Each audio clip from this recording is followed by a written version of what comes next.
Sairam electronics and batteries आणि Bajaj finance घेऊन येत आहे आपल्यासाठी भव्य लकी ड्रॉ.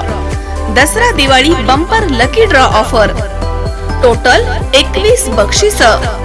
पहिला बक्षीस बजाज प्लॅटिना, दुसरा बक्षीस LED टीव्ही, तिसरा बक्षीस फ्रीज, चौथं बक्षीस मोबाईल, पाचवं बक्षीस सायकल आणि बरीच बक्षीस. ऑफर कालावधी 1 ऑक्टोबर ते 30 November. 0% down payment. Sairam electronics and batteries, Rahuri.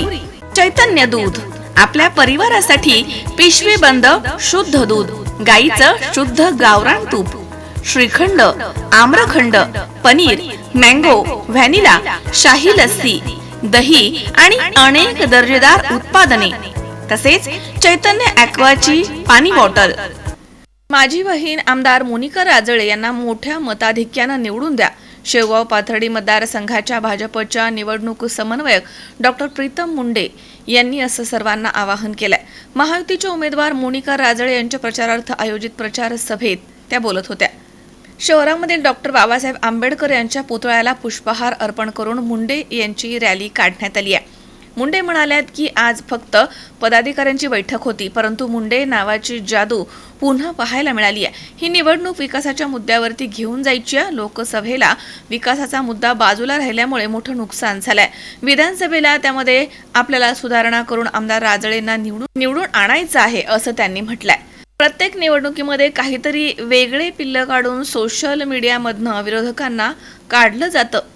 त्यामुळे वातावरण दूषित होतं. अफवांवरती विश्वास ठेवू नका. कोण काय करतं याकडे लक्ष देण्यापेक्षा सरकारने केलेली कामं लोकांसमोर ठेवा, असं मुंडे यांनी म्हटलंय.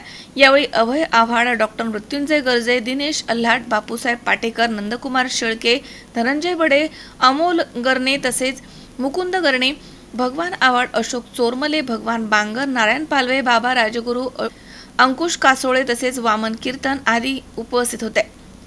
सन्माननीय माझ्या इथे वडीलधारे मंडळी, युवा बांधव आणि संख्या फार मोठी नसली तरी आपल्या असण्याने ज्या कुठल्याही कार्यक्रमाची शोभा वाढवत असतात आणि कुठल्याही निवडणुकीची दिशा बदलत असतात त्या माझ्या मायमाऊल्या. मी तुमची समन्वयक म्हणून आज या बैठकीमध्ये तुमचं मनापासून इथे स्वागत करते.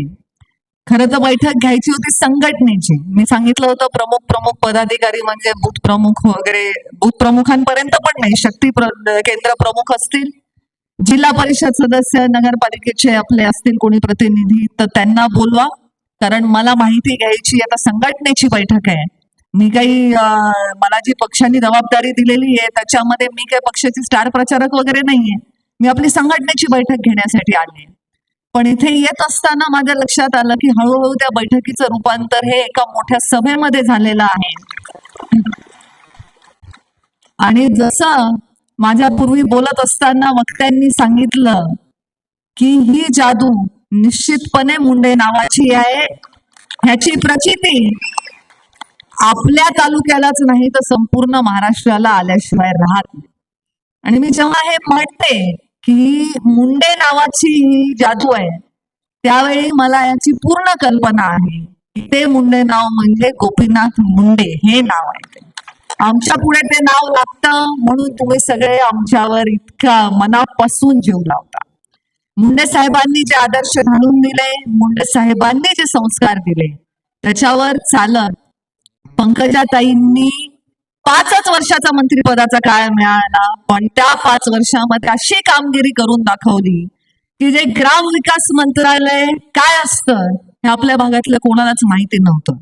किती दुर्दैवी गोष्ट आहे बघा. खरं तर आपण ग्रामीण भागातली माणसं आहोत, आपले ग्रामीण मतदारसंघ आहे, पण आपल्या भागातल्या लोकांना ग्राम विकास मंत्रालय म्हणजे नेमकं कोणतं काम करायचं, म्हणजे या मंत्रालयाच्या माध्यमातून कुठल्या योजना असतात, 25-15 काय असतो ह्याची ओळख जर या राज्याला कोणी करून दिली असेल तर ती पंकजाताईंनी केली. इतकं चांगलं नेतृत्व त्यांच्या माध्यमात मला पहिले 5 वर्ष ताई माझ्या पालकमंत्री असताना काम करण्याची संधी मिळाली. अतिशय सुखाची सगळी 5 वर्ष गेली. पण नंतरच्या 5 वर्षामध्ये मात्र पहिले 3 वर्ष कोरोनाचा काळ, आज आपण ज्या निवडणुकांना सामोरे जातोय तेव्हा आपल्याला हे विसरून जमणार नाही की ह्या 5 वर्षाचा लेखाजोखा नाही. हा लेखाजोखा हा 2 ते 2.5 वर्षांचा आहे. कारण साधारण 2.5 ते 3 वर्षाचा काळ हा कोरोनाच्या काळामध्ये आपला गेला. त्यामुळे ह्या पंचवार्षिकचा अहवाल हा खरा 5 वर्षाचा नाही. मी हे सगळे विषय का बोलते इथे? कारण ही जबाबदारी दिली ती प्रामाणिकपणे पार पाडण्याचे माझ्यावर संस्कार आहेत. मला सांगितलेलं आहे की या विधानसभांमध्ये जायचं, ह्याचं रिपोर्टिंग घ्यायचं आहे, तिथलं वातावरण बघायचंय. तुमच्या परीने तुम्हाला जे वाटतंय की तिथे काही केल्यानंतर महायुतीच्या आपल्या उमेदवाराला त्याचा फायदा होणार आहे, तर ते तुम्ही करायचंय. मी ते करण्यासाठीच आलेले आहे. पण माझ्या पूर्वी बोलतानाच्या सर्वांनी एक एक एक एक एक गोष्ट सांगितली. मी डॉक्टर आहे, पण मी स्पेशलिस्ट म्हणून आलेली आहे, स्पेशल जबाबदारी घेऊन. जनरल प्रॅक्टिशनर नाही, मी जीपी नाही. त्यामुळे मी सगळ्यांचे सगळे आजार एका बैठकीत सोडवू शकणार नाही. कोण गेलेले आहेत, कोण राहिलेले आहेत, कोण मनाने काम करतायत, कोण तनाने काम करतायत, हे विषय प्रत्येक निवडणुकीमध्ये प्रत्येक मतदारसंघामध्ये असतातच. तसे ते आपल्या मतदारसंघातही असतील. पण आपल्याला काय करायचंय, तर आपल्याला निवडणूक ही विकासाच्या मुद्द्यावर न्यायची. निवडणूक ही विकासाचा मुद्दा सोडून इतरत्र कुठेही भटकली नाही पाहिजे, त्याची दिशा हरवली नाही पाहिजे. ही जबाबदारी माझ्यावर आहे आणि ही जबाबदारी या मंचावर बसलेल्या आमच्या प्रत्येकावर आहे. मंचावर बसलेली लोक तुम्हाला सांगतील, तुम्ही तो संदेश सर्वसामान्य जनतेपर्यंत पोहोचवायचा आहे की उद्याच्या 20 तारखेला मतदानाच्या दिवशी इतर कुठल्याही गोष्टीचा विचार न करता आपल्यासाठी, आपल्या आडी अडचणीला धावून येणारी माणसं कोण आहेत, आपल्या सुखादुःखात सहभागी होणारी माणसं कोण आहेत, आपल्या तालुक्यामध्ये विकासाची कामं आणणारी माणसं कोण आहेत, त्यांच्या पाठीशी उभे राहा हे जाऊन सांगण्याची ही वेळ. लोकसभा निवडणुकीचा जर आपण विचार केला तर लोकसभेच्या काळामध्ये आपण सर्वांनी पाहिलं की एक वेगळंच वारं महाराष्ट्रामध्ये वाहत होतं आणि त्याच्या माध्यमातून जसे निकाल लागले ते आपल्या सगळ्यांच्या समोर आहेत. पण तेव्हाही निवडणूक ही विकासाच्या मुद्द्यावरती केंद्रित राहिली नाही आणि म्हणून जसे निकाल लागले तसे लागले. आता लोकसभेचे जे निकाल लागले त्याच्यापैकी खुश असणार इथं कोणी आहे का बरं? लोकसभेचे जे निकाल लागले त्याचं दुःख झालं असे किती लोक आहेत? त्यांनी हात वर करणार. मी तर दोन्ही हात वर करणार आहे. मग आता ज्या झालेल्या चुका असतात त्या दुरुस्त करण्याची संधी कशी असते? लोकसभेची चूक दुरुस्त करायची तर 5 वर्ष वाट बघावी लागेल. पण लोकसभेला जे घडलं ते विधानसभेला घडू नये हे जर करायचं असेल तर मात्र आपल्याला पुढचे 8 दिवस केवळ आणि केवळ विकासाचा मुद्दा घेऊन लोकांपर्यंत जाण्याची गरज आहे. मी आता बसले तेव्हा पाहिलं मतदारसंघातली महत्वाची कामं, ह्याच्यामध्ये ज्या प्रकारची कामं म्हणजे भौतिक विकासाची कामं असतील किंवा आज महाराष्ट्रात सर्वात गाजत असणारी मुख्यमंत्री लाडकी बहीण योजना असेल, त्याच्या लाभार्थ्यांची संख्या असेल, या सगळ्या गोष्टींची संख्या ही हजारोच्या घरात आहे आणि विकास निधीची संख्या ही कोट्यावधीच्या घरात आहे. पण खरंच विकासाच्या मुद्द्यावर निवडणूक जाते का?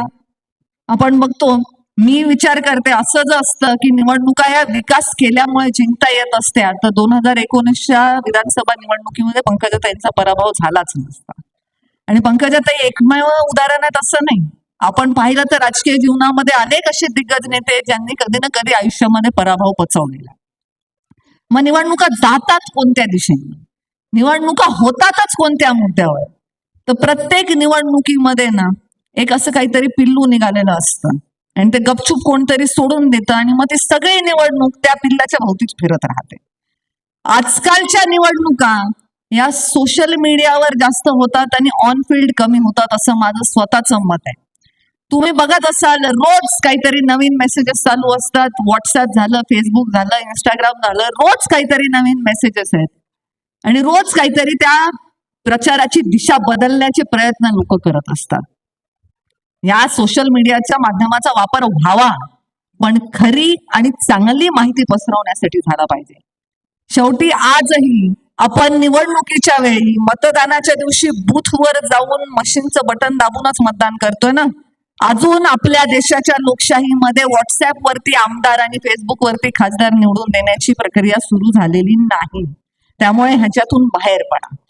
कोण काय बोलतंय, कोण कसा प्रचार करतंय ह्याच्याकडे लक्ष न देता आपण आपल्या लोकप्रतिनिधीची केलेली चांगली कामं, या राज्यामध्ये परत यायला हवं असणारं महायुतीचं सरकार आणि केंद्रात मोदीजींच्या नेतृत्वात असणारं भारतीय जनता पार्टीचं सरकार, या गोष्टींवरती लक्ष केंद्रित करण्याची गरज आहे. सरकारच्या चांगल्या योजनांविषयी बोलायचं झालं तर 2-2, 3-3 तास एकेका माणसाचं भाषण चालेल. अगदी छोट्या छोट्या योजना जरी म्हटलं तरी प्रत्येक माणसाच्या, आज तुम्ही आपल्या मतदारसंघातल्या प्रत्येक गावामध्ये जाऊन बघा, प्रत्येक घरामध्ये केंद्र सरकारच्या किंवा राज्य सरकारच्या कोणत्या तरी योजनेचे किमान 2 लाभार्थी तरी तुम्हाला सापडतील. इतकं चांगलं काम करणाऱ्या सरकारच्या चांगल्या योजना घेऊन जायच्या. बाकी हे इकडं बघूच नका. मला सांगा, या मुद्द्यांवर आपल्याला निवडणूक लढवायची आहे. तुम्ही आता इथे मोठ्या संख्येने सगळे माझे पुरुष बांधव इथे उपस्थित आहेत. तुम्ही लाडकी बहीण योजनेने खुश आहेत का दुःखी आहेत?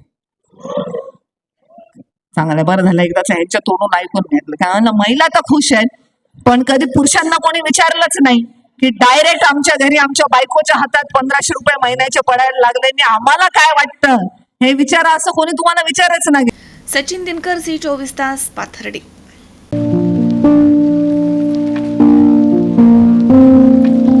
तुम्हाला जर इतरांपेक्षा वेगळं फर्निचर करायचं असेल किंवा त्यातही प्युअर सागवानीच हवं असेल तर तुम्हाला एक नाव सुचवतो. कोणतं? पित्रोडा फर्निचर, जिथं प्युअर सागवानी लाकडामध्ये देवघर, dining set, teapoy, office chair, तसंच कपाट, bed, sofa set, computer table आणि इतरही फर्निचर उपलब्ध. तसंच बजाज फायनान्स वर फर्निचर उपलब्ध. Pitroda furniture, new Tilak road, Ahmednagar.